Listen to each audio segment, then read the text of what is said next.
인공지능은 이제 렘브란트 그림을 기계학습해서 렘브란트가 그렸을 법한, 그렇지만 실제로 그리지는 않은 그림을 그려내는 인공지능인데요. 그러니까 어떤 의미에서는 그냥 흉내내기라고 볼 수 있죠. 그렇지만 사실 굉장히 뛰어난 화가들도 렘브란트 그림을 흉내내서 지금 이 그림처럼, 이게 이제 넥스 렘브란트가 그린 그림인데요. 이렇게 렘브란트스러운 그림을 그려내기는 굉장히 어렵습니다. 그러니까 모작에 되게 뛰어난 실력을 갖춘 사람이 아니면, 그러니까 사실은 그 테크닉이나 그 기법의 어떤 그 성숙도 같은 면에서 굉장히 인상적인 그림인데, 근데 이제 이 그림을 통해서 이제 많은 사람들이 제기하는 물음은, 그러면 이런 그림들은 여태까지 이제 인간, 그것도 이제 저 같은 사람은 못 그리고요, 굉장히 뛰어난 화가들이나 그릴 수 있는 그런 어떤 인간의 창의성이나 독창성의 그 어떻게 보면 가장 그 인상적인 결과물이라고 볼 수 있을 텐데, 이런 결과물들을 이제 인공지능이 만들어내기 시작하면 그러면 인간의 설 자리가 어디 있는가? 그럼 이런 상황에서 인간과 인공지능 사이에 어떤 관계 설정을 해야 되나? 뭐 이런 식의 문제 제기가 대중적으로 꽤 많습니다. 제가 이제 좀 이따가 여러 가지 그 근거들을 들어서 그런 식의 문제 제기가 그다지 바람직하지 않다는 말씀을 드릴 텐데요. 하여튼 이런 넥스트 렘브란트를 포함하는 다양한 인공지능의 등장들이 인문학을 하는 분들이나 교양 교육을 하는 분들에게 중요한 화두를 던지고 있는 것은 이제 분명해 보입니다. 그 교양 교육이라는 거에 대해서 잠깐만 말씀을 드리면, 여기 계신 분들이 제일 잘 아시겠지만 제가 생각할 때 교양 교육에 대해서 굉장히 다양한 의견들이 있을 수 있는데, 제가 생각할 때 그 교양 교육의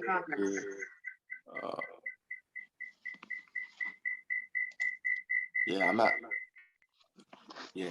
그 교양 교육의 원래 원조라고 할 수 있는 그리스 시대에서는 그 그리스의 직접 민주주의에 참여해서 자신의 의견들을 발표하고 다른 사람과 토론해서 도시국가의 정책들을 결정하는 그런 과정에 참여할 수 있기 위해서 꼭 필요한, 그러니까 그 당시 교양 교육은 지금처럼 그냥 해도 되고 안 해도 되는 교육이 아니라 선택적이지 않고 굉장히 필수적인 교육이었죠. 그러니까 다른 사람들에게 자신의 의견들을 전달하고 합의들을 도출하는 과정에서 필요한 역량이라는 건 결국은 문법에 맞게 얘기하고 설득력 있게 수사학적으로 잘 얘기하고 논리적으로 얘기할 수 있는 능력이었습니다. 그래서 그런 전통, 즉 뭐냐면 그 리버럴 아츠 에듀케이션은 결국은 자유 시민을 위한 교육이었다고 저는 보는데요.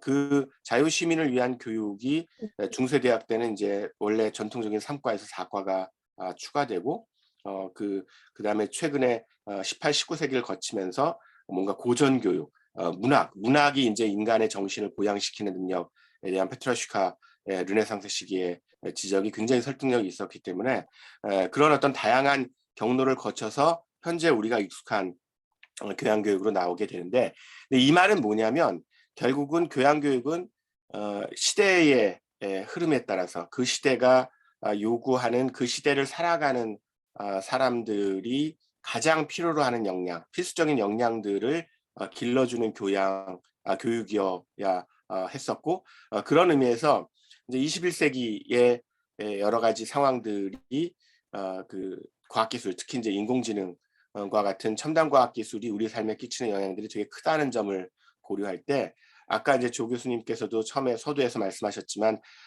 그 인공지능을 활용하는 교육이냐, 뭐 인공지능에 대한 인문학적 성찰의 교육이냐가 그것과 이제 무관하게, 그러니까 어떤 것을 택하든 상관없이 인공지능이라는 굉장히 중요한 담론이자 사회적 영향력인 과학기술에 대해서 그 교양 교육이 필연적으로 어떤 형태로든지 그것들을 담아내야 되는 그런 어떤 상황에 있다고 볼 수가 있을 것 같습니다. 그래서 뭐 그것만은 아니죠. 예를 들어서 제일 먼저 떠오를 수 있는 건, 현재 시대는 인류가 자신의 산업 활동으로 지구의 지질학적 시기 자체를 바꿔서 인류세라는 용어가 아직 공식적으로 세계 어사이언티스트, 그러니까 저 집단에서 공식적으로 통과되지는 않았습니다. 근데 이제 워킹 그룹에서 인류세를 제안을 했고 아마 공식적으로 통과가 될 거라고 믿고 있기 때문에, 그렇게 되면 사실은 굉장히 획기적인 일이 벌어지는 건데요. 그러니까 그러니까 지구상에 살고 있는 생명체 중에서 한 종이 자신의 활동을 통해서 지질학적 시기 자체를 완전히 규정해버리는 그런 시대가 됐는데, 이런 시대가 제기하는 수많은 쟁점들이 있죠. 뭐 제일 쉽게 생각할 수 있는 거는 인류세 시대의 기후 변화로 인해서 인류가 겪게 되는 실존적 위험과 관련된 문제가 있을 수 있지만, 사실은 그거 이외에도 인류세 시대를 대응하는 과정에서 이런 어떤 이전 시기에 19세기 산업화 시기를 거치면서 지구를 이미 다양한 방식으로 훼손시켰던 흔히 얘기하는 유럽 선진국들이 지금 한창 이제 경제 개발을 수행하는 저개발국들 과 다른 책임을 져야 되는 게 아니냐. 그래서 사실은 이제 파리 협약이라는 굉장히 역사적인 그 협약에서도 취하는 입장이 책임은 같지만, 그러니까 모든 국가들이 다 책임을 져야 되지만 인류세에 대응해서, 그렇지만 프로포셔널하게, 그러니까 자기가 감당 가능하고 그 다음에 자기의 역사적인 경험들에 비추어서 각 국가마다 다른 방식으로 다른 정도로 책임을 져야 된다는 얘기가 원칙으로 채택이 됐는데, 그 원칙이 물론 이제 바람직하지만 직관적으로도 그 원칙을 정확히 어떻게 적용할 것이냐는 사실은 경제학자나 윤리학자나 그 다음에 여러 다양한 분야 정책 입안자들 사이에서도 상당히 논쟁점이 많거든요. 그래서 그런 어떤 쟁점들을 다루는 어떤 일종의 우리가 바람직하게 생각하는 미래를 만들어 나가는 인문학, 이것도 이제 하나의 교양교육의 하나의 중요한 주제가 될 수 있고, 그런 차원에서 제가 인류세 시대를 위한 미래인문학이라는 교양 과목을 한양대에 몇 년 전부터 개설해서 제가 좀 가르치다가, 지금은 이제 여기도 지금 들어와 계시는 김성희 교수님께서 가르치고 계시는데요. 이런 종류의 교육들, 즉 아까 말씀드렸지만 교양 교육의 원래 정신에 입각하자면 그것만 하라는 건 절대로 아니고요. 당연히 다양한 종류의 교양 교육이 가능한데 21세기가 제기하는 새로운 쟁점들에 대응하는 교양 교육 과목들이 같이 추가로 개발돼서 제공될 수 있으면 좋겠다. 이제 인공지능도 이제 그런 차원에서 말씀드릴 수 있다고 생각을 합니다. 그래서 그런 내용들, 제가 이제 다루는 내용들, 이거는 제가 김성희 선생님하고 같이 쓴 논문이 있으니까 혹시 관심 있으신 분은 참고하시면 되고요. 자, 그래서 인공지능 시대에 그럼 어떻게 대비할 것인가에 대한 담론들을, 아까 제가 말씀드렸던 그런 담론들을 살펴보면 제 생각에는 한 3가지 정도로, 물론 더 다양하게 나눌 수도 있겠지만 제 생각에는 한 3가지 정도의 담론들이 펼쳐지고 있는 것 같습니다. 첫 번째는 뭐냐면 인공지능이 굉장히 뛰어나지만 인공지능이 잘 못하는 게 있다. 그러니까 사람들은 인공지능이 잘 못하는 것들에 집중해서, 예를 들어서 뭐 새로운 것들을 만들어내는 능력이라든가 여러 분야 지식들을 결합하는 능력이라든가 그것들을 사람과 의사소통하는 능력이라든가, 이런 부분들은 인공지능이 아직 상식이 부족하기 때문에, 사실 인공지능한테 이 상식을 교육시키는 일은 난제 중에 난제입니다. 지금 현재 연구가 이루어지고 있지만 굉장히 더디고요. 그래서 이제 제가 나중에도 조금 얘기하겠지만 인공지능이 어떤 부분에서는 엄청나게 뛰어난 능력을 보이다가 사람으로서는 도저히 이해할 수 없는 실패를 하는데, 그렇게 되는 이유가 사실은 상식의 부재와 연결이 돼 있고, 결국 그런 이유들 때문에 인간과의 의사소통에 있어서 일정한 제한점을 가지는데, 이런 부분에 교육이 집중돼야 된다. 그래서 인간과 인공지능 사이의 연합팀이 보다 효율적으로 효과를 낼 수 있게 그렇게 노력을 해야 되고, 인공지능 시대의 교육은 이런 측면들, 즉 인간만이 할 수 있는 어떤 측면들을 부각시켜야 된다. 이런 이제 담론들이 여러분들 익숙하시지만 신문지상에 이런 데서 되게 많이 나오는 담론이고요.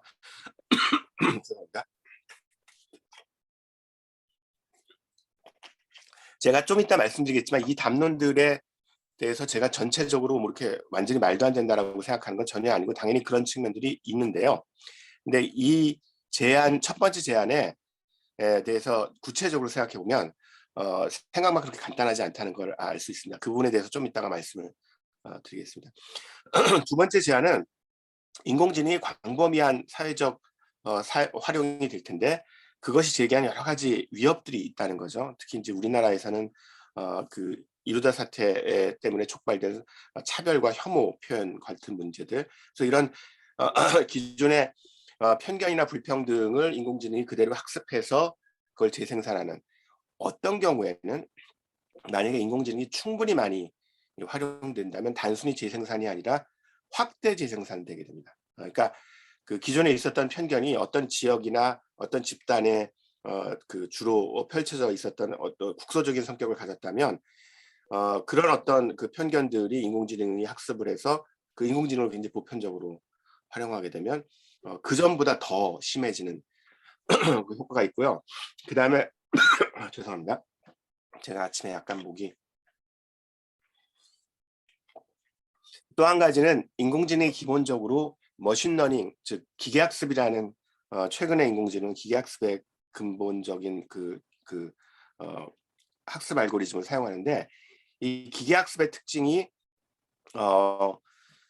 이게 대체적으로 얘기하면 기존에 있었던 데이터, 근데 이 데이터는 기본적으로 온라인상에, 오프라인상에 있는 데이터를 코딩해 가지고 집어넣는 경우도 있는데 그건 너무너무 시간이 많이 걸리거든요.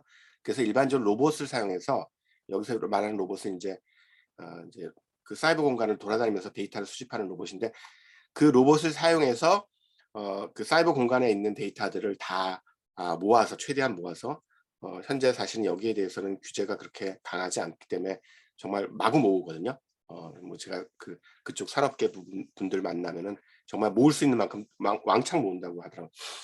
모아가지고 그 데이터에서 등장하는 패턴들을 인식하게 되고, 그 패턴들에 기반해서 그 이후의 결정들을 하게 됩니다. 근데 이걸 철학적으로 보면 사실은 이게 정확히 데이비드 휴미 얘기했던 그 귀납 추론을 하는 거거든요. 좀 복잡한 형태의, 왜냐하면 단순 귀납이 아니라 패턴들을 인식해서 그 패턴이 미래에도 그대로 성립할 것이라는 그런 어떤 추론을 하는 거기 때문에 그 유니포머티브 오브 네이처, 그 휴미 얘기했던, 그러니까 미래가 과거와 똑같을 것이라는 가정이 빌트인 돼 있습니다, 인공지능에. 근데 그 얘기가 무서운 얘기인 게, 이제 흉의 경우에는, 그래서 내일 아침에도 해가 뜰 것이다, 이런 어떤 자연 현상의 그런 자연의 일양성에 대한 얘기였기 때문에 거기에 이제 가치 판단이 개입할 여지가 적지만, 인공지능은 많은 경우에 사람의 행동이나 표현, 그 다음에 사회적인 관행이나 사회적 상호작용의 패턴, 이런 것들에 대해서 일양성을 가정한다. 그러니까 무슨 말이냐면 유니포머티 오브 소사이어티나 유니포머티 오브 퍼슨을 가정을 하는 겁니다. 그럼 이게 뭘 뜻하죠? 이게 정치 철학적으로 얘기하면 컨서버티즘이죠. 보수주의. 즉 과거에 우리가 사람들이 어떻게 행동해왔고, 사람들이 어떤 표현을 써왔고, 어떤 주장을 해왔고, 사람들 사이에 어떤 상호작용이 있었는가 하는 그 패턴이 그대로 미래에도 지속될 것이다라는 전제하에 그 패턴들을 인식한 다음에 그 패턴에 입각해서 그 미래를 예측하게 되는 겁니다. 그래서 그런 의미에서 인공지능은 약간 좀 의외라고 생각하실 수 있지만, 정치 철학적으로 볼 때는 근본적으로 보수적입니다. 그러니까 보수주의가 나쁘다고 제가 말씀드린 게 아니라 그 태도 자체가 과거가 미래에 그대로 연장될 것이라는 그 전제하에서 예측을 하는 거죠. 그래서 그럼 무슨 문제가 생기냐면 우리 현재까지 포함해서 과거가 그렇게 이상적이진 않잖아요. 바람직하지 않은 측면들이 꽤 있죠. 그러니까 우리가 그걸 바꾸고 싶은 부분이 분명히 있을 텐데, 인공지능을 무분별하게 그냥 사용하면 과거를 그대로 확대 재생산하기 때문에 실제로 과거의 잘못을 그대로 두거나, 아니면 어떤 경우에 과거에는 잘못이라고 이렇게 뭔가 따져볼 수 있었는데 이제 인공지능이 했으니까 뭐 인공지능은 객관적이잖아, 데이터에 기반해서 추론하니까, 그러니까 별 문제 없는 거 아니냐, 이런 상황이 되는 거죠. 이걸 가장 생생하게 보여주는 사례 중에 하나가 아마존의 인사채용 시스템이었습니다. 그러니까 아마존이 아마존 어마어마하게 큰 기업이고 인공지능 엄청 잘하는 기업이죠. 그래서 그런 기업답게 아마존에서 사람들을 승진시키는 과정에서 인공지능을 활용을 했거든요. 근데 이상한 게, 승진의 인공지능을 활용하고 나서 그 결과를 보니까 여성들이 거의 승진을 못해요. 남성들만 압도적으로 승진을 하고. 그래서 인공지능 자체 알고리즘에는 별로 이렇게 문제가 없어 보이는데 왜 그럴까 살펴봤더니 그 아마존도 예전에 지금은 이제 훨씬 더 그런 그 평등적인 성차별적인 요소들을 제거하려고 노력을 하지만 어쨌든 전통적으로 남성 고위급 인사들이 훨씬 더 많았고 여성 자체가 승진하는 기회를 찾는 게 거의 힘들었다는 그런 어떤 역사적 사실이 있었죠. 그러니까 그 사실 때문에 그 아마존의 인사를 담당했던 인공지능이 사용했던 데이터가 자체가 이미 여성에게 굉장히 불리하게 작용이 되어 있었고 실제로 그 사실을 확인한 게 거의 똑같은 이력을 집어넣고 성별만 남성하고 여성으로 좀 바꾸고 올렸을 때 아마존 인공지능이 다른 판단을 내리더라는 거예요. 그 사람을 임원으로 올릴지 올리지 말지. 그러니까 이거는 뭐냐면 기존에 여성들이 남성보다 임원이 되기 어려운 유리천장이 있었으면 그 유리천장이 그대로 지속되는 거죠. 그래서 그런 어떤 죄송합니다. 제가 잠깐만 끄겠습니다.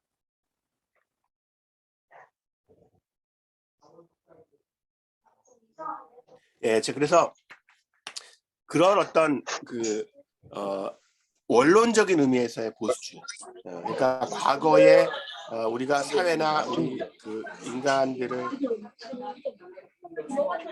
네, 지금 발표자 제외하고 모두 음소거 부탁드립니다. 예, 상명대 이정호 교수님, 예, 음소거 좀 부탁드립니다.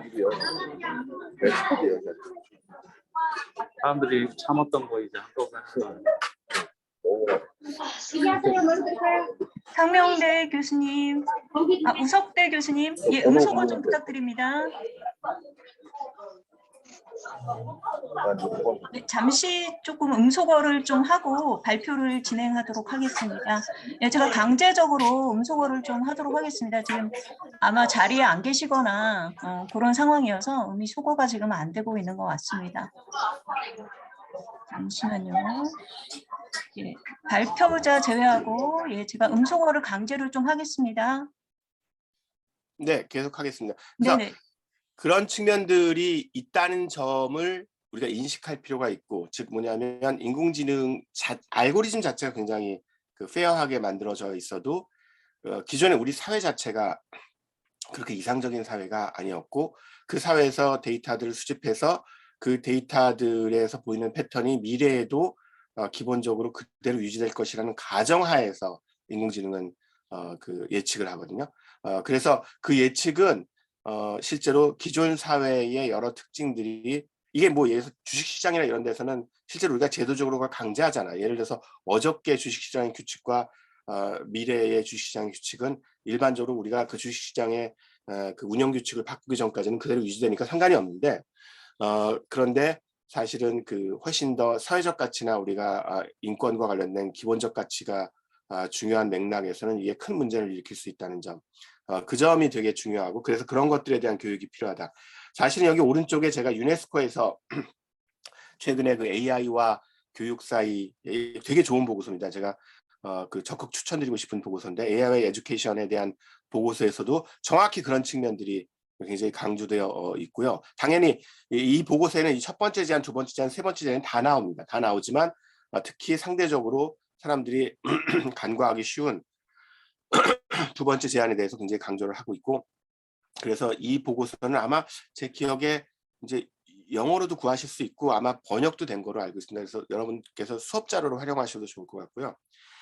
세 번째 제안은 뭐냐면 이제 이게 정부가 굉장히 관심을 가지고 있는 거죠. 그러니까 인공지능 시대를 맞이해서 인공지능 연구자뿐 아니라 일반 시민들도 교양교육 수준에서도 인공지능을 잘 활용할 수 있는 그러니까 그걸 사용해서 인공지능을 사용해서 다른 여러 가지 일들을 할 수 있는 마치 우리가 지금 컴퓨터를 사용해서 수많은 일들을 할 수 있잖아요. 뭐 문서도 작성하고 그다음에 파워포인트도 만들고 이런 능력이 어떻게 보면 디지털 리터러시가 지금 현재의 일반인들이 모두 다 가져야 되는 능력이 된 것처럼 미래 세대는 인공지능 활용 능력이 중요해질 것이다. 그래서 그런 것들을 가르쳐야 된다. 이런 세 측면의 얘기들이 있는 것 같습니다. 그래서 그 부분에 대해서도 간단하게 말씀을 드리겠습니다. 이게 왜 중요하냐면요. 사실은 우리 인간의 역사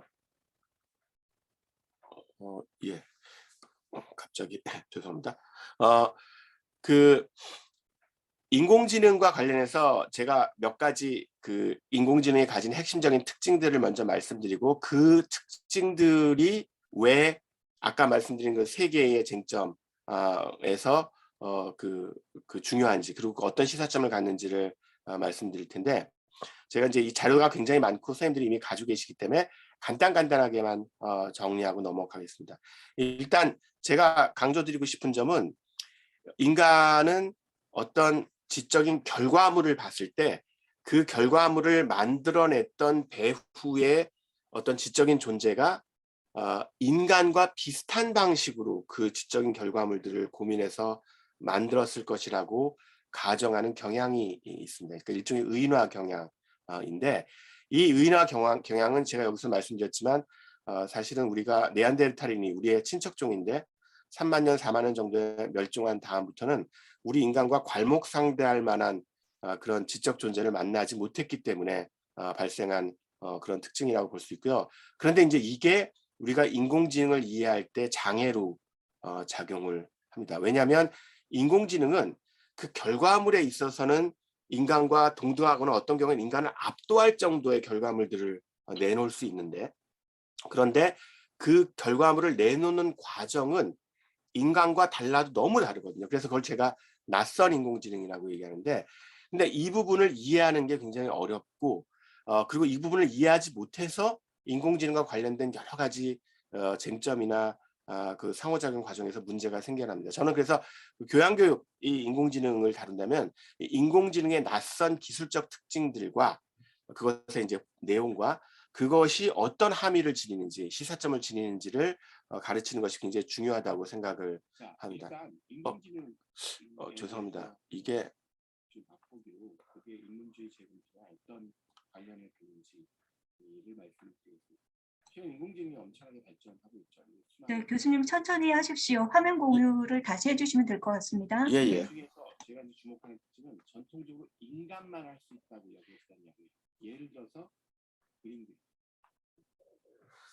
예, 저게 아마 제 생각에는 저거의 그 제 녹음이 아마 저 부분만 제가 딴 데서 쓴 적이 있는데 그게 아마 녹음이 된 모양입니다. 죄송합니다. 그래서 제가 금방 다른 걸로 교체를 하겠습니다. 예, 아마 지금 슬라이드 중에 그 부분이 녹음이 돼서 공유가 예. 잘 안 되는 것 같은데요. 예, 조금만 예. 기다려 주시면 아마 될 것 같습니다. 예, 교수님 천천히 하십시오. 예. 예, 중간에 지금 되고 있습니다. 예. 자, 그래서 그 제가 드리고 싶은 말씀은 이제 넥스트 렘브란트 같은 인공지능이 만들어내는 작품들이 인상적으로 보이는데 그것은 이제 그 수행 능력, 퍼포먼스 수준에서 그럴 뿐이고 실제로 넥스트 렘브란트는 기술적으로 얘기하면 아주 복잡한 적분 기계거든요. 무슨 뜻이냐면 여러분 미분 적분할 때 적분 아시죠? 그 이제 이런 인공지능의 특징은 그 적분을 굉장히 빠른 속도로 근사적으로 해내는 능력에 결정적으로 의존합니다. 그래서 GPU라는 그 그래픽 카드들이 그렇게 엄청나게 요즘에 품귀 현상을 벌이는데요.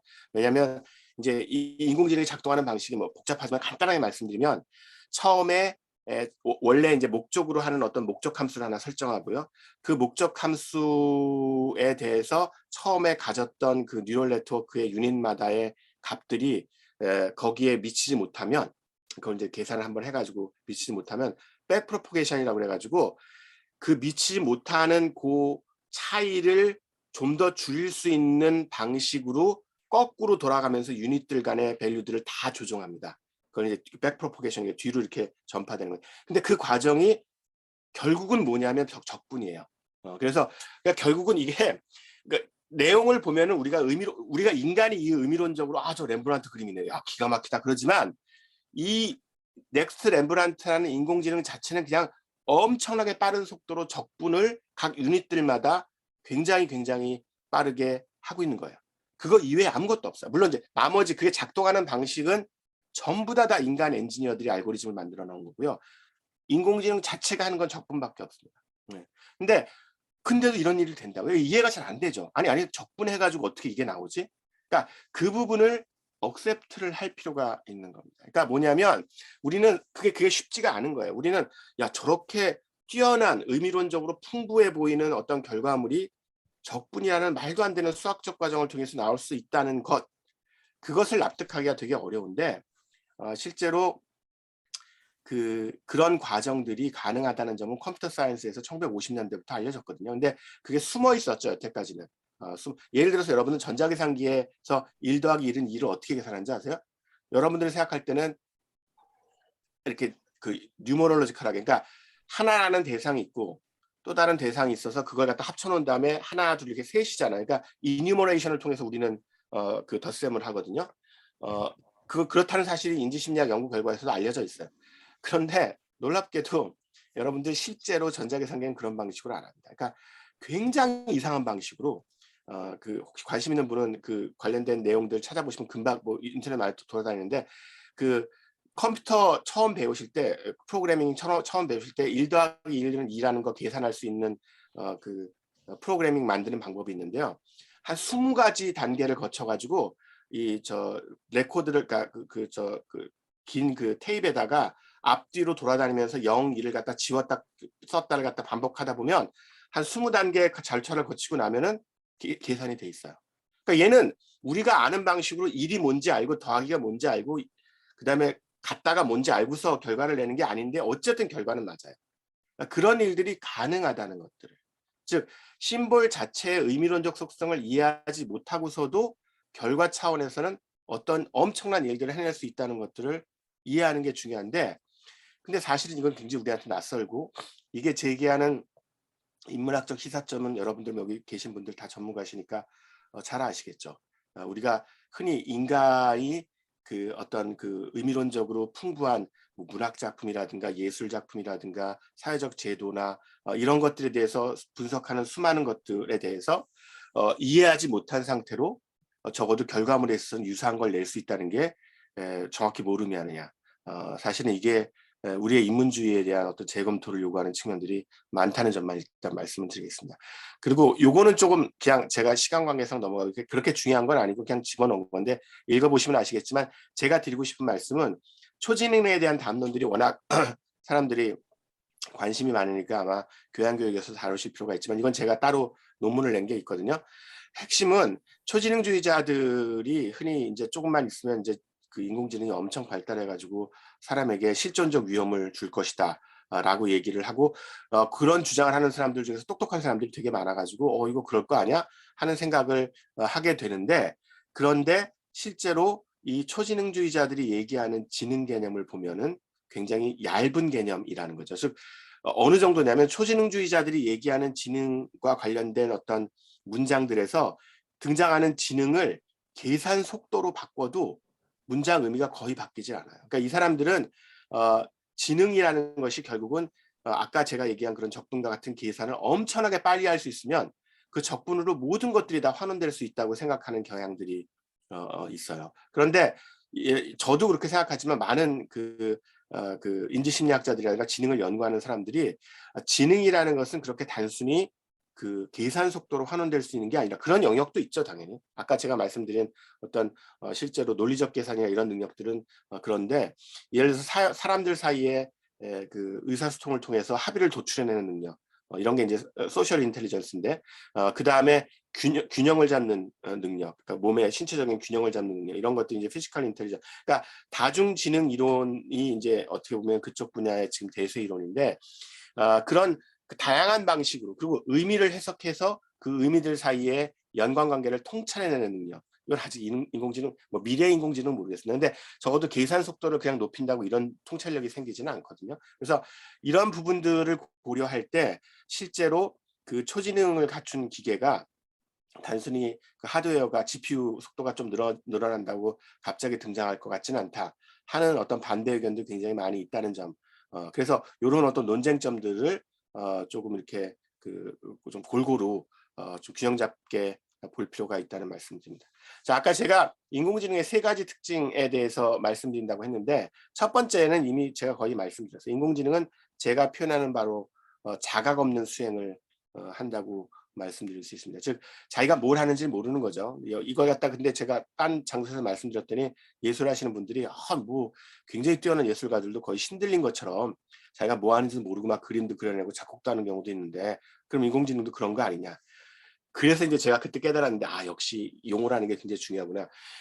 그러니까 그때 자각이 없다는 거는 자기가 뭘 하는지를 정확히 이해하지는 못한 상태에서 영감을 받아서 뭔가 한다는 뜻이죠.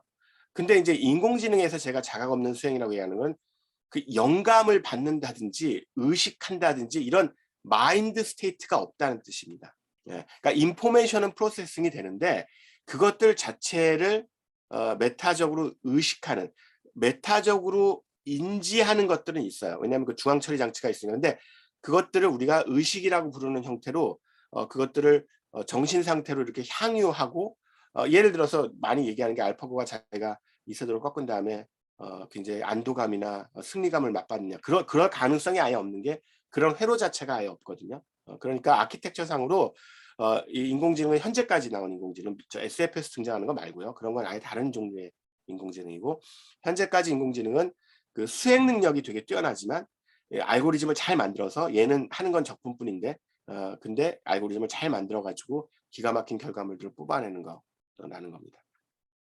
두 번째가 이제 제가 제일 정말 강조하고 싶은 건데 이해하기 어려운 실패라는 거죠. 그러니까 실제로 인공지능이 기가 막힌 능력들을 보여주는데 뭐 그런 사람들은 엄청 많잖아요. 근데 실제로 인공지능이 실패하는 경우에 인공지능도 실패를 합니다. 뭐 항상 100% 맞지는 않아요. 근데 그 실패가 인간이 하는 실패랑 너무 다르다는 겁니다.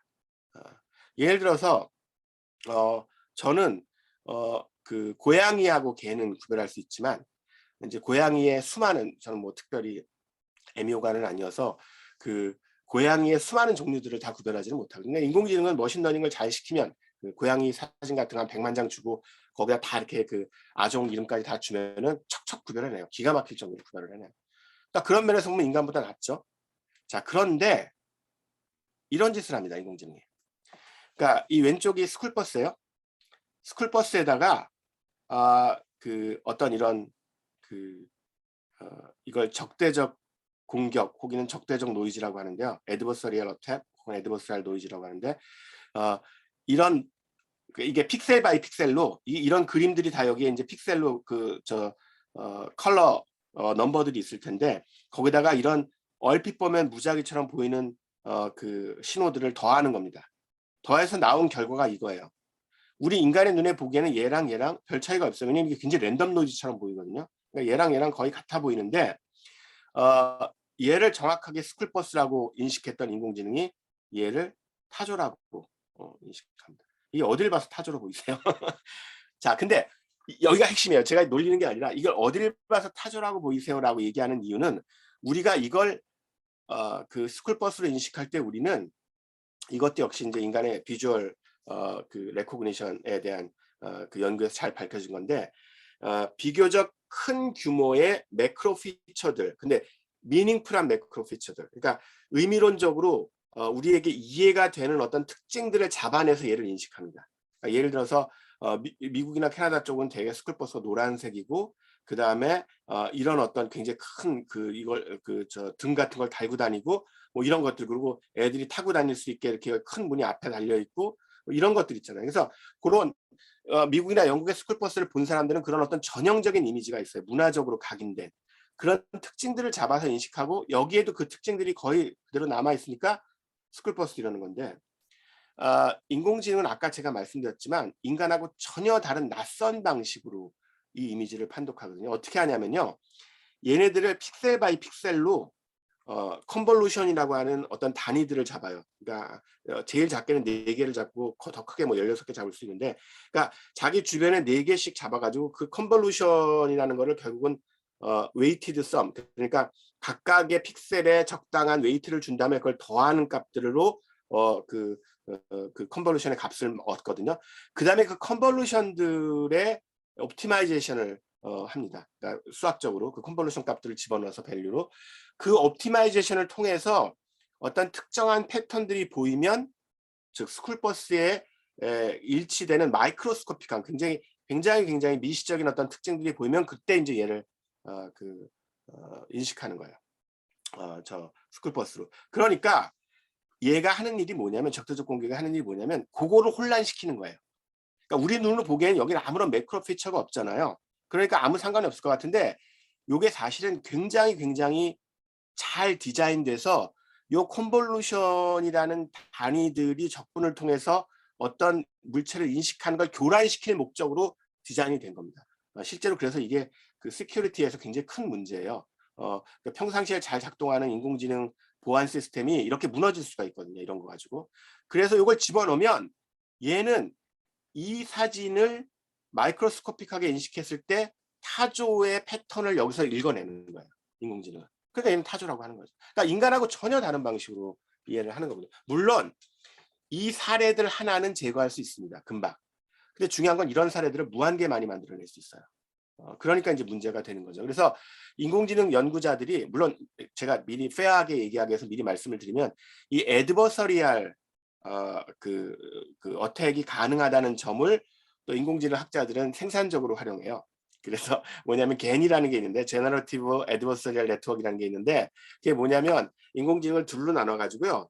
실제로 아까 제가 보여드린 넥스트 렘브란트 프로젝트도 겐인데 한쪽은 계속해서 렘브란트 비슷한 그림을 만들어내면 다른 쪽은 그거 충분히 비슷하지 않는데 그리고 이것 때문에 안 비슷해 이것 때문에 안 비슷해 가지고 퇴짜를 놔요. 그런 식으로 두 개의 네트워크들을 서로 막 이렇게 막 경쟁을 시켜가지고 점점 완성도를 높이는 굉장히 많이 쓰는 기법입니다. 그래서 그거를 활용하긴 하지만 인공지능 학자들도 이런 애드버서리얼 어택을 근본적으로 해결하기 위해서는 인공지능이 진정한 이해라는 걸 해야 되는데 이 진정한 이해를 하는 것 같지는 않다. 그러니까 무슨 말 우리 식으로 용어를 표현하면 의미론적으로 우리가 이해할 수 있는 어떤 그런 특징들을 잡아서 이걸 처리하는 것 같지는 않다. 그래서 이제 요즘에 많이 나오는 게 설명 가능한 AI잖아요.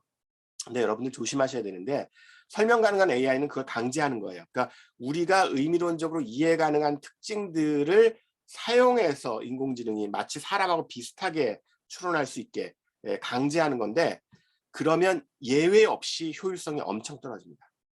그러니까 설명 가능한 AI, 이 설명 가능성과 효율성은 일종의 서로 양립 불가능한 떡이에요, 지금은. 그래서 이거 두 떡을 양속에 들 수가 없어요.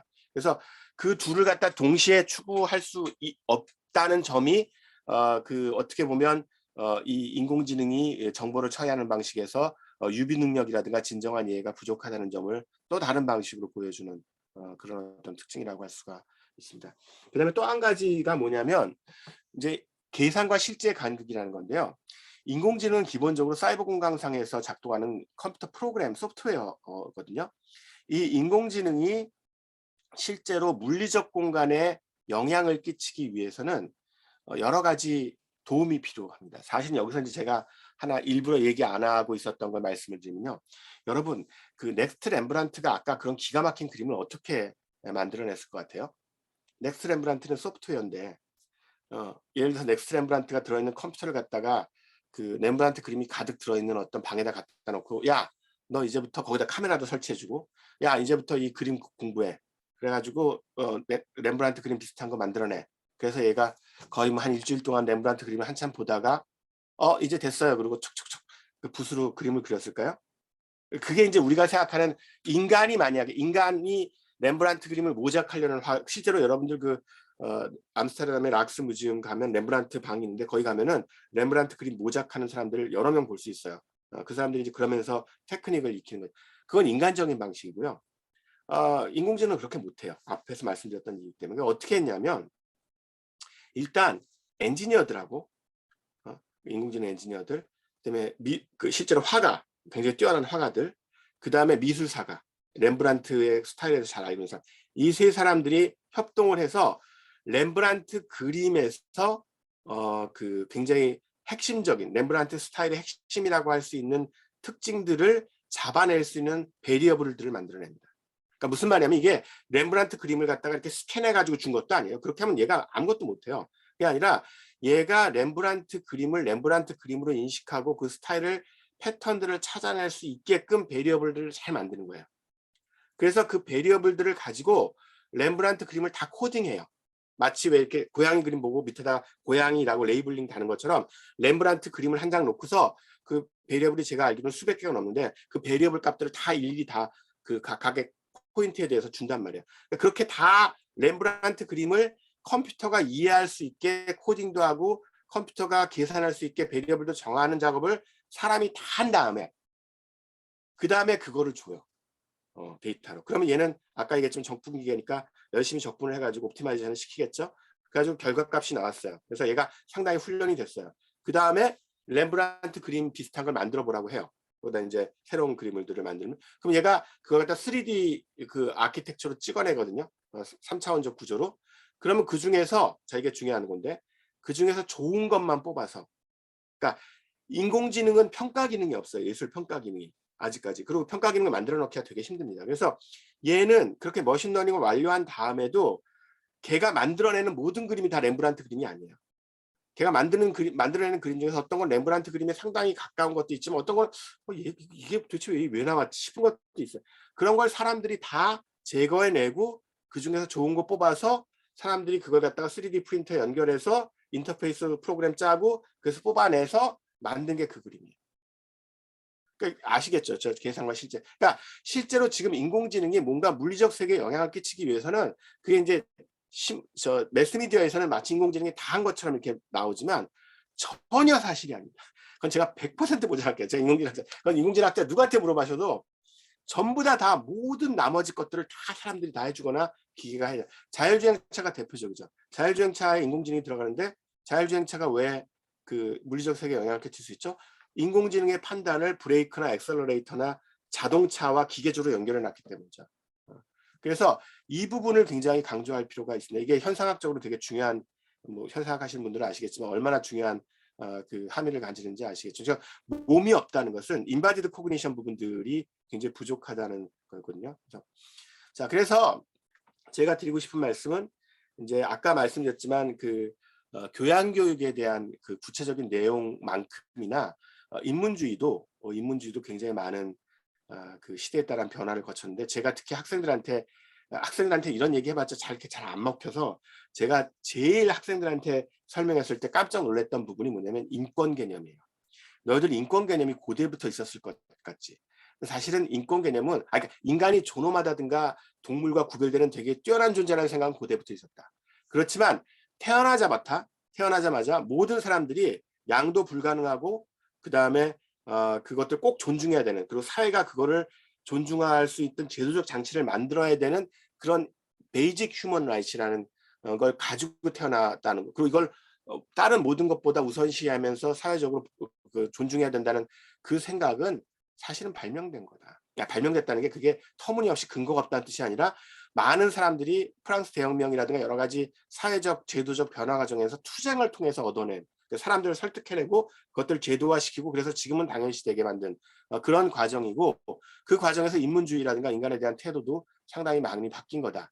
이런 얘기를 하면 그때는 이 친구들이 자기들은 그게 이제 어떻게 보면 너무나 당연해서 그 고대 때부터 있어왔던 생각이라고 생각했는데 인권 개념이 근대의 산물이라는 거에 대해서는 굉장히 놀라거든요.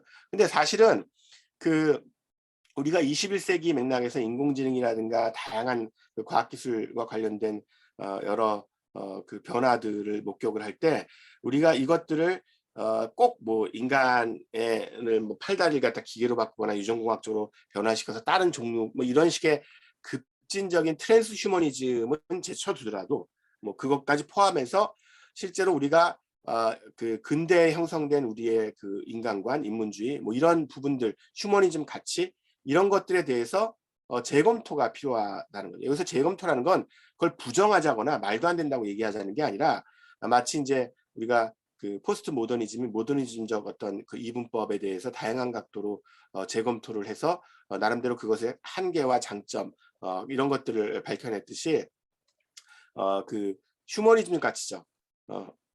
그런 가치들이 인공지능의 등장이나 새로운 사회적 관계, 특히나 요즘에 그 SNS를 통해서 사람들이 관계 맺는 방식이 굉장히 많이 변화하고 있고, 최근에 뭐 메타버스나 이렇게 그 자신의 정체성들을 멀티플하게 둘 수 있는 상황들이 등장하면서 또 다른 또 복잡한 문제들이 생겨나고 있거든요. 그 개인의 정체성의 일관성들을 어떻게 확보하느냐 이런 문제에 있어서, 그래서 그런 부분들에 대해서 훨씬 적극적으로 탐구하고 그것들이 우리가 여태까지 소중하게 생각해온 휴머니즘 가치를 위협하는지, 아니면 그것들을 보존하는지, 아니면 변형하는지, 아니면 재해석하는지, 이런 부분들을 탐색할 필요가 있다는 게 제 생각에는 그런 교육들이 그 인공지능 시대 교양 교육에서 다뤄지면 되게 좋을 것 같다는 생각을 하고요. 제가 마지막으로 이제 그 인공지능과 관련해서 강조드리고 싶은 점은 약간 도발적일 수 있고, 선생님들 중에서는 아마 여기에 대해서 거부감도 있으실 수 있을 텐데, 그 점을 제가 인정하고 이제 제 견해가 상당히 그 도발적이라는 점을 인정하고서 말씀을 드리면, 저는 이걸 공부를 하면 공부할수록 최근에 어떤 생각이 드냐면, 제가 처음에 말씀드린 거는 인공지능이 굉장히 유니크한 지능이라는 거죠.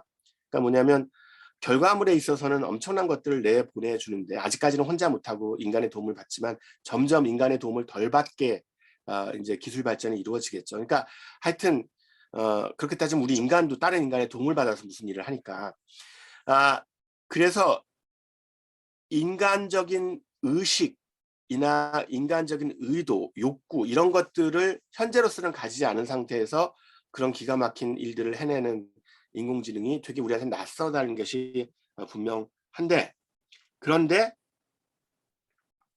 그 말을 거꾸로 적용하면 우리 인간의 지능도 그만큼 낯설지 않을까. 여기서 낯설다는 건 누구한테? 우주적 관점에서요. 그러니까 사실은 전체 우주에 수많은 지능들이 존재할 수 있을 텐데, 지능에 대한 보편 이론이나 일반 이론의 입장에서는 인공지능과 인간지능 모두 지능이 이제 철학적으로 얘기하면 멀티플 리얼라이저블 되는데, 그러니까 다양한 방식으로 구현이 되는 방식 중에 하나일 가능성이 있을 거라고 생각을 합니다. 그래서 가령 저는 문학 작품 읽는 걸 되게 좋아하지만, 그 문학 작품을 읽고 그것에 그 미묘한 감정 변화라든가 아니면 그 나레이티브가 시사하는 다양한 심층적 의미들, 이런 것들을 감상하고 거기에서 굉장히 큰 기쁨을 얻는 이 굉장히 그 소중한 의식적 경험, 이 의식적 경험이 제가 소중하지 않다고 말씀드린 게 아니라요, 우주적 관점에서는 컨틴전트한 게 아닌가. 그러니까 철학자들이 얘기하는 컨틴전트한 건 무슨 뜻이냐면, 그게 가치가 없다는 뜻이 아니라 그게 필연적이진 않다는 말입니다. Not necessary. 그러니까 우주의 모든 지능을 가진 존재가 지능을 가졌다고 제대로 된 지능을 가졌다고 얘기하려면 그 능력은 반드시 있어야 되는 그런 종류의 능력이기보다는 지구상에서 그 아주 유기체부터 진화를 통해서 얻어진 인간이라는 되게 특수하고 훌륭한 존재가 가지고 있는 아주 유니크한 그런 어떤 능력이 아닌가 하는 생각을 합니다. 그래서 우리가 지능에 대해서 우주론적으로 생각을 할 때, 제가 요걸 나중에 말씀드리고 요거부터 지능에 대해서 우리가 우주론적으로 생각을 할 때, 이제 우리가 이게 이제 은하계인데 지구가 이 가운데 안 있거든요. 가운데는 블랙홀이 있고 여기 구석탱이에 있습니다. 요즘에 태양계가. 그러니까 사실은 그 지구를 포함한 태양계는 그 은하계 입장에서 보면은 정말 그냥 원 오브 댐이거든요. 수천억 개의 별들 중에서 하나. 근데 현재 우리가 알고 있기로는요, 이 은하계가 수천 개 있습니다. 수천억 개 있습니다. 우주에. 그러면 얼마나 많은 지능과 얼마나 많은 존재들이, 다양한 존재들이 있겠어요. 그러면 그런 우주론적 관점에서 보면, 계속 강조하지만 제가 인간의 지능을 폄하하는 게 아니라 그 지능이 유니크하다는 거죠. 그러니까 그 지능이 모든 것의 표준이 되기보다는, 그런 생각을 하면은 인문주의나 인본주의를 약간 좀 더 훨씬 그 열린 마음으로 좀 새롭게 고찰할 수 있지 않을까, 그런 어떤 말씀을 드리고 싶고요. 제가 시간을 거의 다 써서 중간 내용들을 조금 빠르게 말씀을 드리면, 아까 제가 말씀드린 세 가지 그 제안들이 있잖아요. 인공지능 시대 교육을 어떻게 해야 될 건가. 거기 그 세 가지에 대해서 저는 다음과 같은 세 가지 방식으로 AI 교육이 이루어지면 좋겠다고 생각을 하는데요. 첫 번째는 이제 학습 도구로서 AI를 사용하는 거죠. 이거는 뭐 이미 교육공학이나 교육하시는 분들이 인공지능 이전에도 뭔가 새로운 테크놀로지가 등장하면 그것들을 사용해서 학습을 되게 많이 하셨기 때문에 이렇게 새로운 일은 아닙니다. 근데 이제 제가 약간 경계하는 것은 인공지능의 기술적 특징들을 정확히 이해하지 않고 그냥 새로운 기술이니까 무조건 써봐야겠다고 생각할 때는 상당히 위험할 수 있다는 거죠. 특히 학습 도구로서 AI의 장점은 AI가 비인간적이라는 겁니다. 그러니까 인간이 아니라는 특수한 지능이, 그러니까 아까 제가 말씀 낯선 지능이라는 거죠. 무슨 뜻이냐면 제가 이제 초등교육하는 분하고 같이 그 코업을 한 적이 있었는데 그분들이 말씀하신 게 정말 초등교육에서 제일 힘든 점은 애들의 어텐션 스팬을 갖다가 그 2분 이상 어떤 분은 30초 이상 이렇게 끌어두기가 어렵다는 거죠. 그래서 애들이 끊임없이 딴짓을 하기 때문에 얘네들을 계속해서 주의 집중하는 게 너무너무 힘들어서 지친다고. 다행히 AI는 지치질 않거든요. 지칠 수가 없는 존재입니다. 왜냐하면 지침이라는 멘탈 스테이트를 가질 수가 없기 때문이죠. 그래서 그런 식으로 분명히 그 장점이 있어요. 그러니까 왜냐하면 인간적이지 않기 때문에 화도 안 내고 지치지도 않고, 그래서 그런데 활용할 수 있는 건, 근데 문제는 뭐냐면 학습 도구로서 AI의 단점도 비인간적이라는 겁니다. 그러니까 장점과 단점이 똑같은 이유예요. 그러니까 AI는 인간적이지 않기 때문에 실제로 아까 말씀드렸지만 AI를 어떻게 훈련시켰는가에 따라서 기존의, 그러니까 교사가 전혀 의도하지 않았는데 기존 우리 사회가 가지고 있는 문제나 그게 이제 언어적인 어떤 관행일 수도 있고 문화적인 관행일 수도 있고 이런 것들을 알게 모르게 학생들에게 그 주입하게 돼서 그 기존 사회의 단점을 확대 재생산하는 효과가 있거든요. 그래서 실제로 저는 유아교육에 AI 사용하려는 시도에 대해서는 굉장히 부정적입니다. 특히 이제 지금 막 그 사회에 대한 어떤 전체적인 그 조감이라든가 인간관계에 대한 어떤 기본적인 개념들을 익히는 단계에서 그 기본적인 틀들을 AI를 통해서 얻게 하려는 거는 설사 거기에 나쁜 얘기라든가 이런 거 하나도 안 들어가 있어도 사람을 전형화시키기가 딱 좋아요. 그러니까 사실 1984의 조지 오웰의 비전들이 AI를 통해서 굉장히 잘 구현될 수 있거든요. 사람을 갖다 그런 식으로 딱 틀 지어낼 수 있기 때문에. 그래서 그런 부분들을 좀 조심해야 된다고 생각하고요. 또 한 가지는 이제 교육부나 이제 과기부가 굉장히 관심을 가지고 있는 AI 활용 교육이죠. 이 활용 교육은 굉장히 중요하고 사실 여러 보고서에서 그것의 중요성을 강조하고 있는데, 중요한 점은 여기에 대해서는 공학자들 내에서도 이 활용 교육의 내용이 어때야 되는가를 놓고 약간의 의견 차이가 있습니다. 중요한 의견 차이인데는 뭐냐면요, 이런 거예요. 여러분들 그 자동차가 처음 등장했을 때 1920년대 30년대 처음으로 이렇게 대중화가 됐을 때, 그때는 자동차를 모는 운전자들은 상당한 정도의 정비 능력을 가지고 있었어야 됐어요. 그때는 자주 망가졌고요. 그다음에 자동차가 상당히 그 지속적으로 관리를 해줘야 되는 그런 체제였거든요. 그래서 그때는 뭔가 이 자동차의 기계적인 어떤 구조들을 잘 모르는 사람들은 운전할 수도 없었어요. 중간에 막 망가지고 그러면. 그래서 그 당시 사람들이 다 그랬어요.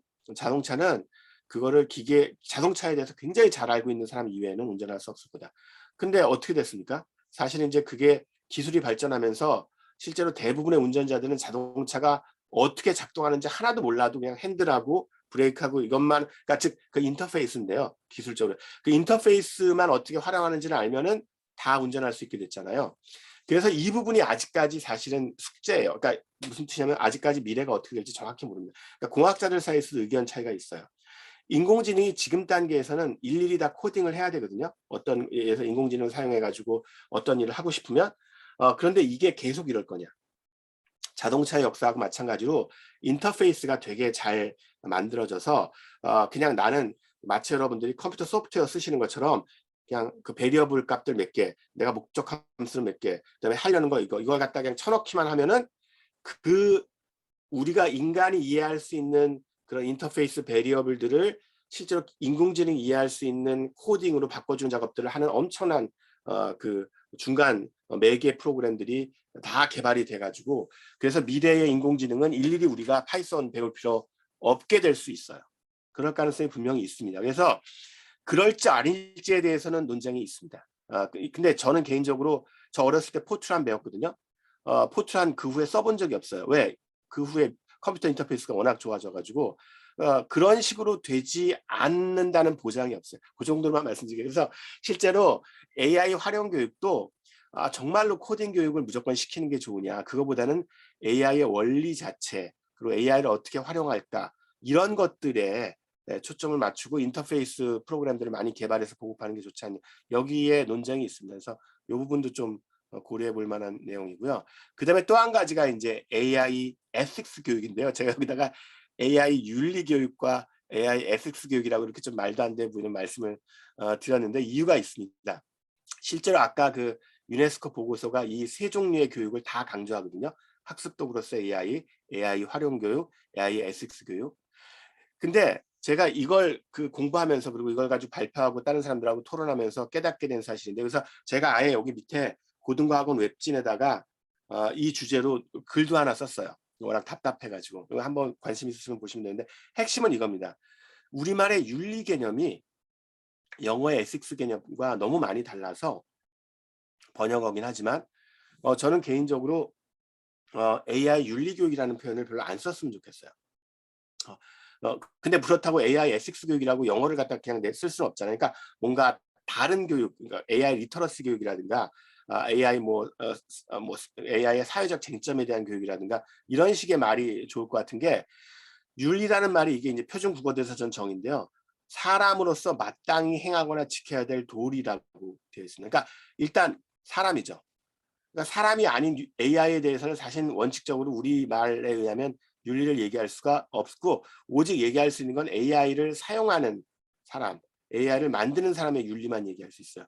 근데 꼭 그렇지 않거든요. 왜냐하면 AI 자체 알고리즘의 윤리성들을 우리가 논의할 수 있고, AI 데이터 수집 과정의 윤리성을 얘기할 수 있는데, 근데 여기는 그게 되게 어렵게 되어 있고요. 이 마땅히가 문제예요, 마땅히. 그러니까 뭐냐면 논쟁적이지가 않은 거예요. 그냥 사람들이 윤리 그러면 그거는 옳고 그름이 누구에게나 명확 관여한 걸로 생각을 하는 거죠. 실제로 그렇게 생각하기 때문에 외국에서 이루어지는 AI 에식스 논의들을 보면 많은 분들이 당황해요. 왜냐하면 예를 들어서 이런 게 포함되어 있거든요. 아까 넥스트 렘브란트가 제작한 그림의 저작권은 누구에게 있는가? 이게 AI 에식스에 포함이 돼요. 그러면 아니 그게 무슨 윤리랑 무슨 상관이야, 저작권이, 이렇게 말씀하실 텐데, 자, 영어의 ethics 뜻을 한번 보세요. A set of moral principles, especially ones relating to or affirming a specified group, field or form of conduct라고 돼 있죠. 자, 여기서 moral을 조심하셔야 되는데, 이 moral도 우리말의 도덕으로 번역되는데, 실제로 원래 moral의 뜻은 여러분들이 옥스퍼드 잉글리시 딕셔너리 같은 거 보시면 원래는 커머스하고 마찬가지로 사람들 사이의 관계와 관련된 모든 거, 요즘 말로 하면 대충 사회, 아니면 인간관계, 그걸 다 모럴이라고 했어요. 예를 들어서 아담 스미스가 모럴 필로소피 교수직을 가지고 있었거든요. 그럼 아담 스미스가 도덕 철학을 가르쳤냐? 아니죠. 그 경제학을 가르쳤죠. 경제학이나 아니면 사회, 그리고 물론 도덕도 가르쳤어요. 그러니까 모럴이라는 말은 사실은 영어 전통에서는 엄청나게 다양한, 그러니까 내추럴에 반대되는 개념이에요. 자연이 아니라 사람들 사이의 상호작용을 전부 다 가리키는, 근데 그 중에서 규범적인 걸 가리치는 게 모럴. 왜냐면 모레스에서 왔거든요. 그 라틴어. 그래서 이 모럴 프린스플이라는 말을 훨씬 크게 그러니까 우리가 사회를 운영하는데 그 사회가 어떤 방향으로 움직이는 게 바람직한가? 그리고 그 사회에서 제도나 문화들이 이런 변화가 있는데 우리가 이걸 어떻게 생각해야 될까? 그거 관련된 거 전부 다 모럴이에요. 그런 원칙들인데, 근데 여기서 중요한 게 또 여기 스페시파이드 그룹이라는 얘기가 나오죠. 그러니까 사실은 영어의 에식스는 특정 집단에게만 통용되는 윤리라는 개념이 아예 빌트인 되어 있어요. 그래서 공학 윤리, 전문가 윤리, 이런 말들이 그 영어에서는 너무나 자연스러운 거가 되는 거죠. 이게 왜 그러냐면 실제로 고대 그리스에서 그 캐릭터, 특히 이제 아까 도시국가 말씀을 드렸잖아요. 그 도시국가에서 정치적 과정을 하는 그런 과정에서 보여주는 캐릭터. 그러니까 여러분들이 아리스토텔레스의 니코마코스 윤리학을 보면은 거기에 뭐 절제라든가 용기라든가 이런 게 그런 에토스에서 사실은 에식스가 나온 거예요. 그러니까 기본적으로 소셜한 거예요. 영어의 에식스는 사회적 관계 내에서 보여주는 어떤 그 바람직한 모습들, 그런 것들이 이제 에토스고, 그 다음에 이제 라틴어에서 관습을 뜻하는 모레스에서 모럴과 같은 건데, 근데 관습이라는 게 뭡니까? 그리고 사람들이 사이에 상호작용과 관련된 거잖아요. 그래서 기본적으로 예를 들어서 스파르타의 에토스나 모레스하고 아테네의 에토스나 모레스는 달랐거든요. 그래서 그렇게 서로 도시국가마다 다른 에토스나 모레스들을 어떻게 서로 조화시키고 따져보고, 야, 니께 맞다 내께 맞다. 그러니까 영어의 에식스는 논쟁 가능한 대상이에요. 그리고 우리가 따져보고 그것들을 어떻게 보면 그 바람직한 방향으로 나가는 그런 대상으로서 생각을 하는 거죠. 그래서 그런 측면에서 그 AI 에식스를 이해하고, 그러니까 지금 뭐냐면 AI가 우리 사회에서 굉장히 중요한 역할을 할 텐데 그 중요한 역할의 위험은 없는지, 그 잠재력을 최대한 발휘하기 위해서는 어떻게 해야 되는지, 그리고 거기서 여러 가지 논쟁점들이 많은데 그것들을 바람직한 방향으로 만들기 위해서는 어떤 것들을 신경 써야 되는지, 이런 것들에 대해서 다양한 의견들을 종합해서 실제로 바람직한 방향으로 만들어 나가는 그 모든 게 AI 에식스에 포함이 된다는 겁니다. 그래서 요 이후에 AI 백서를 보면은 실제로 이게 AI 윤리 백서가 아니라 AI 백서거든요.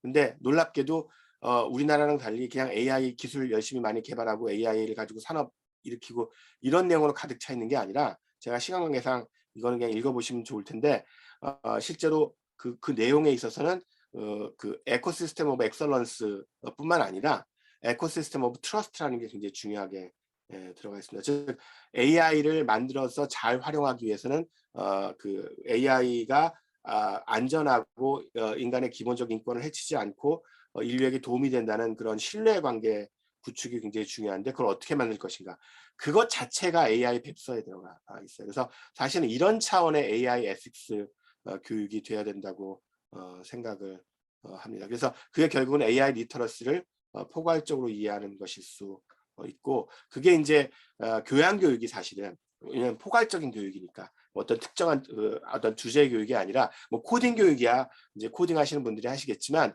사실은 거의 모든 AI와 관련된 AI 리터러시의 중요한 부분들은 사실은 교양 교육에서 담당할 수 있지 않을까, 저는 그렇게 생각을 하고 있습니다. 이건 이제 관련된 책, 제 책이고요. 네, 감사합니다.